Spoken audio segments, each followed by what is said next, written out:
azwi nka Jay-Z ariko amazina ye nyakuri ni Shawn Carey Carter. Ni umuraperi, umwanditsi w'indirimbo, umuproducer w'indirimbo ndetse n'umushoramari w'umunyamerika w'umumiliyarderi. Afatwa nk'umwe mu bahanzi bacuruje cyane mu mateka ya hip hop ku isi.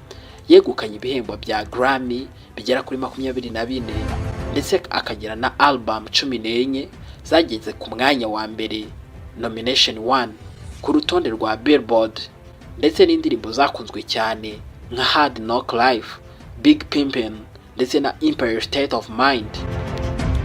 Ikaze mu kiganiro ubuzima bushoboka. Benshi twibaza uko byagenze ngo bagere ku gasongero, ariko turacukumbura tukamenya neza ibanga ibyamamare tuzi byakoresheje kugira ngo bigere ku gasongero, aho twese tubareba tukibaza uko byagenze ngo bagere aho ngaho twese tureba.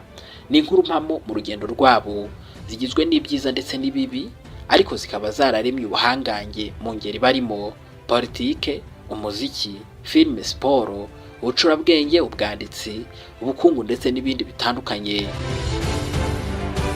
Uyu munsi tugiye kuvuga kuri Jay-Z, Shawn Carey Carter, wavutse kugera mu 1969 kugeza ubu ngubu aracyariho.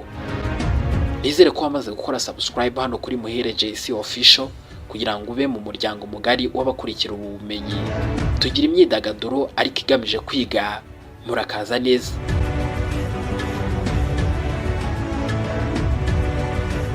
Jay-Z yakuriye mu gace gakomeye cyane ka Mercy Project i Brooklyn, aho yakoresheje umuziki wa rap nk'inzira yo kwirinda ibiyobyabwenge, urugomo ndetse n'ubukene. Uretse umuziki, Jay-Z yubatse ingoma ikomeye cyane mu bucuruzi, bituma aba umunyemari w'umubillionaire.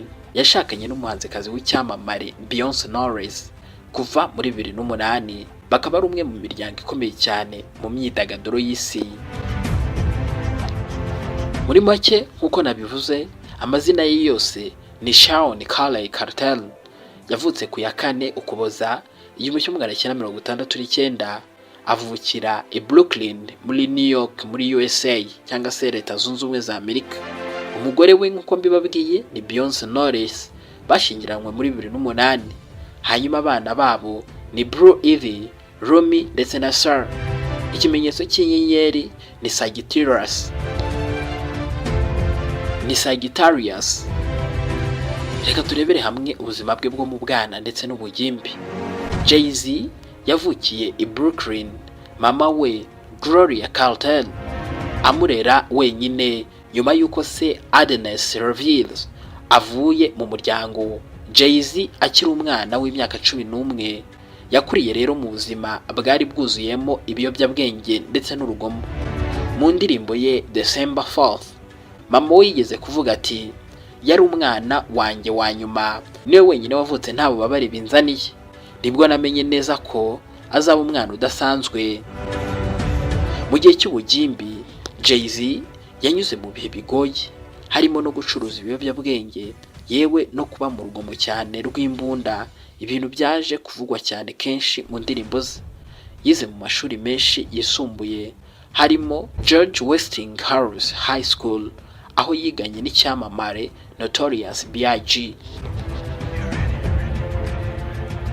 Nubwo yari afite impano ndetse n'ubwenge, Jay-Z yemera ko yari afite abadayimoni mu mutima bamukurikiraga cyane, ari nabyo byatumye umuziki uba inzira yo kwisohora muri ibyo ndetse no guhinduka. Gutangira umuziki rero wa rap uko byari bimeze kuri Jay-Z. Jay-Z yatangiye kuririmba rap akiri muto cyane, ayikoresha nk'ubuhungiro bw'ubuzima bubi yari arimo icyo gihe. Mu 1989 yakoranye indirimbo n'umuraperi Jazz O, bituma bagaragara cyane mu kiganiro MTV Raps. Aha rero niho yatangiriye gukoresha izina Jay-Z rikomoka kuri Jazz O ku izina rye rya kera Jazzy, ndetse no kuri gari ya moshi ya G&Z yari hafi y'aho yakuriye. Mu 1996 afatanyije n'inshuti ze Damon Dash ndetse na Karen Barkey bashinze inzu itunganya umuziki Rockefeller Record. Aha rero niho yasohoye albumu ye ya mbere Reasonable Doubt. nubwo itahise igera ku rwego rwo hejuru, yaje gufatwa nk'imwe muri alubumu za hip hop za kera z'ingenzi cyane. Ingingo ijyanye no kuba icyamamare ndetse no gutsinda bikomeye byahise bikurikiraho. Ahagana mu mwaka w'1998, Jay-Z yasohoye filime ya kabiri Hard Knock Life. Indirimbo nyamukuru ikaba yarakoresheje amajwi y'igitaramo Annie.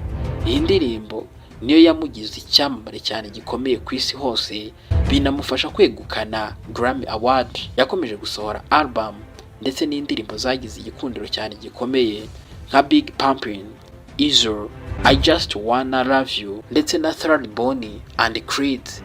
Iyi yanayikoranye na Beyonce. Album ye The Blueprint yo muri 2001 yafashwe nk'imwe mu nziza cyane kurusha izindi muri icyo gihe. Ingingo ijyanye no gusezera by'agateganyo yewe no kugaruka nazo ni zimwe mu ngingo zaranze uyu mugabo Jay-Z, aho muri 2003 Jay-Z yatangaje ko agiye guhagarika umuziki nyuma ya The Black Album. Avuga ko yumvaga ko nta guhatana kukiri muri rap. Icyakora muri 2006 yaragarutse asohora Kingdom Comes ikurikirwa na American Gangster ndetse na Blueprint gatatu. Izi album zagaragaje Jay-Z ukuze, uvuga ku buzima, politike, ibyago by'ubwamamare ndetse n'ubukire, harimo n'ingaruka z'umuyaga Hurricane Katrina ndetse n'itorwa cyangwa se itora rya Perezida Barack Obama. Album ye 444 ndetse n'ubukure bw'ubuhanzi nayo ni indi ngingo ikomeye cyane mu mateka ya Jay-Z. Muri 2017 Jay-Z yasohoye album yindi ayita 10:44. Yakiriwe neza cyane n'abafana ndetse yewe n'abanenga umuziki we. Yavugagamo ku makosa ye mu rushako, kuri ego cyangwa se kwikunda, umuco w'amafaranga ndetse no kugukoresha neza amahirwe umuntu agira. Yavuze ko indirimbo 10:44 ari imwe mu ndirimbo nziza yanditse mu buzima bwe, ikanagaragaza uko we na Beyonce bakoze ku bibazo byabo binyuze mu kuganira ndetse no kujya mu buvuzi bw'imitekerereze therapy. Reka tuvuge gatoya ku bucuruzi n'ubukire bwa Jay-Z. Jay-Z ubundi si umuhanzi gusa, kubera ko yashinzwe ikizwi nka Rocawear ijyanye n'imyenda, Roc Nation imyidagaduro ndetse n'imikino, Tidal urubuga rwa streaming, ndetse yabaye n'umuyobozi wa Def Jam Records. Jay-Z kandi yagize uruhare mu makipe ya NBA, mu mikino, mu nzoga z'akataraboneka, mu buhinzi bwa cannabis ndetse no mu bundi bushoramari bwinshi.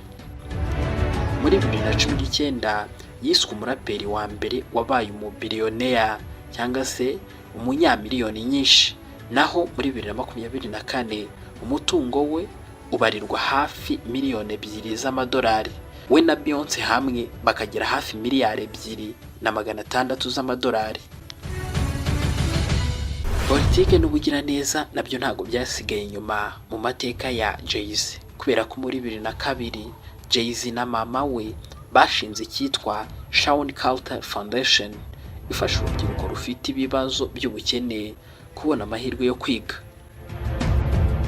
Uyu mugabo Jay-Z kandi yanashyigikiye byeruye Barack Obama, aharanira uburenganzira bw'abantu bose, anashyigikira uburinganire ubashyingiranwa. Urushako rwe na Beyonce nayo ni indi nkuru ikomeye cyane mu mateka ya Jay-Z, kubera ko Jay-Z yashakanye na Beyonce ku ya 4 Mata 2008. Bafitanye ubungu b'abana 3, Blue Ivy, Rumi ndetse na Sarah. Nubwo bagerageje guhisha ubuzima bwabo bwite, bigeze guhura n'ibibazo byinshi by'urushako. Jay-Z aza kwemera amakosa ye, avuga ko kugira ukuri ndetse no kwiga ku byiyumvo by'umuntu byamufashije cyane kongera kubaka umubano we. Inyigisho z'ubuzima twavana muri aya mateka ya Jay-Z: hari impano, hari umutima, hari n'umurimo, byose bigomba guhurira hamwe. Ayo ni amagambo ya Jay-Z. Yaragize kandi ati, nasezeranije ko nzagarukaho nakuriye nkerekana ko bishoboka. Hanyuma yaranagize ati, buwuriwe kandi woroshye ubuzima, ubundi butumwa bukomeye ku rubyiruko, inkuru ya Jay-Z itwigisha ko aho waturuka hose cyangwa se aho waturutse hatagena aho uzagera, ko kandi amakosa atagukumira gukura, kandi ko gutsinda nyakuri ari uguhindura ubuzima bwawe ndetse n'ubw'abandi. Ngayo nguko rero twagarukaga ku mateka ya Jay-Z. Nimba wakunze ikiganiro ukore like, ukore na subscribe niba utarayikora, kugira ngo tujye tubana mu biganiro byinshi tubategurira tukabagezaho. Murakaza neza.